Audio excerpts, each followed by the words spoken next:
اہل عرب جو ہیں وہ سود کے چنگل میں اس قدر پھنسے ہوئے تھے کہ اس سے ان کا نکلنا ممکن نہیں تھا، اس قدر ان کی گٹی میں یہ پڑا ہوا تھا سود جو ہے۔ تو سود کھانے والے یا سود جو لینے والے لوگ تھے، ظاہر ہے وہ اپنا نفع جو ہے وہ نہیں چھوڑتے تھے، اور ان کے لیے بڑا مشکل تھا کہ وہ اپنا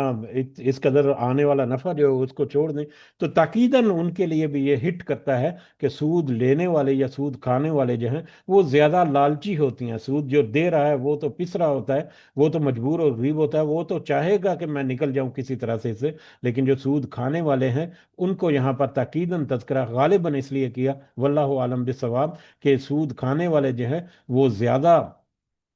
اس بات کے حقدار ہیں کہ ان کو زیادہ تاکید کی جائے یا ان کو زیادہ نصیحت کی جائے، جیسا کہ آگے جا کر کچھ آیات میں آئے گا کہ سود جو تم لے چکے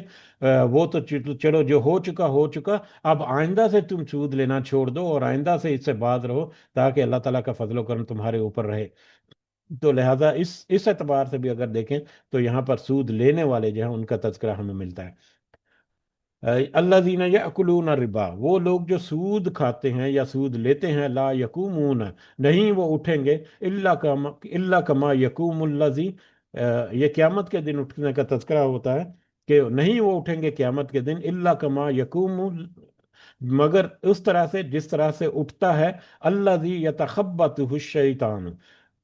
من المسی، اس شخص کی طرح جو کہ شیطان کے چھونے کی وجہ سے دیوانہ ہو گیا ہو یا خبتی ہو گیا ہو یا خبط الخواس ہو گیا ہو، یعنی اس کا ذہن جو ہے وہی کام کرنا چھوڑ دے یا مجنون ہو جائے، ایسی صورت میں ایسی حالت میں وہ قیامت کے دن اٹھیں گے، جب اللہ کے حضور ان کی حاضری کے لیے اٹھنا ہوگا دوبارہ سے۔ گویا کہ شیطان جو ہے وہ دنیا کی زندگی میں بھی اگر ہم دیکھیں کہ اگر کسی کو جکڑ لیتا ہے اور اس کے دل میں لالچ جو ہے وہ ڈال دیتا ہے، وہ اور انسان جو ہے وہ اس لالچ میں آ جاتا ہے، تو پھر اس لالچ میں پھر وہ کوئی غریب امیر جو ہے اس کی تمیز نہیں کرتا، کوئی اس کے دل میں احساسات اور جذبات نہیں ہوتے، کوئی اس کے دل میں مدد کرنے کی کوئی خواہش نہیں ہوتی، بس اس کے دل میں لالچ اور حرص اور طمع ہوتا ہے کہ کسی طرح سے میرا بس پیسہ اضافہ ہو، اس کے لیے وہ ادھر ادھر ٹکرے مارتا پھرتا ہے، ہر طرح کا جائز اور ناجائز کام کرتا ہے، ہر طرح کے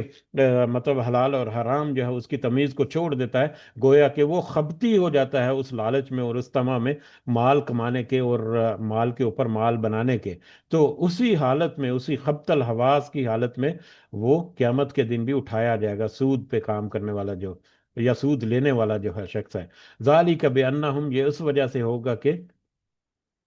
اس کی حالت جو ہے اس وجہ سے ہوگی، قالو، کہ ان سب نے کہا، انما البیع مثل الربا، کہ بے شک تجارت تو ہے وہ سود کی تجارت بھی تو سود کی مانند ہے،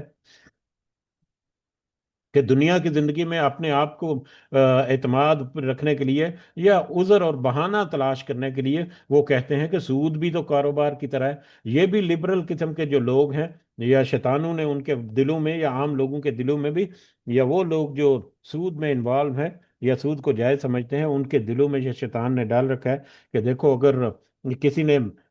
مطلب 1 کروڑ روپیہ لگا کر کوئی ایک مکان لے لیا، تو اس سے رینٹ لینا شروع کر دیا کوئی 50 لاکھ 50 60 ہزار مہینے کا، تو وہ بھی تو اس نے فکسڈ انویسٹمنٹ کی اپنی۔ تو اسی طرح سے اگر کسی نے 1 کروڑ روپیہ کسی کو قرض دے کر اس کے اوپر کوئی 40 50 ہزار روپیہ، اگر 20 25 30 ہزار اگر اس نے سود لینا شروع کر دیا ماہانہ، تو اس میں کیا بری بات ہے؟ یہ بھی اسی طرح کی تجارت ہی ہے۔ تو اس طرح کے بہت سارے مختلف طرح کی توضیحات دیتے ہیں یا مختلف طرح کے بہانے ہیلے بہانے کرتے ہیں وہ لوگ جو ہیں جو سود میں اپنے آپ کو انوالو پاتے ہیں، لیکن سود جو ہے وہ اللہ تعالیٰ نے واضح طور پر ہم نے آج جتنے بھی پوائنٹ ڈسکس کیے، جتنے بھی سود جو کیا ہے، کس طرح سے اس کا فائنینشیل امپیکٹ آتا ہے، کس طرح سے معاشرہ جو ہے براہ راست یا بالواسطہ اس سے افیکٹ ہوتا ہے، یہ ساری چیزیں ہمارے سامنے نہ بھی ہوں، اللہ کا قول ہی ہمارے لیے کافی ہونا چاہیے کہ اللہ نے کہہ دیا سود سے ہٹ جاؤ،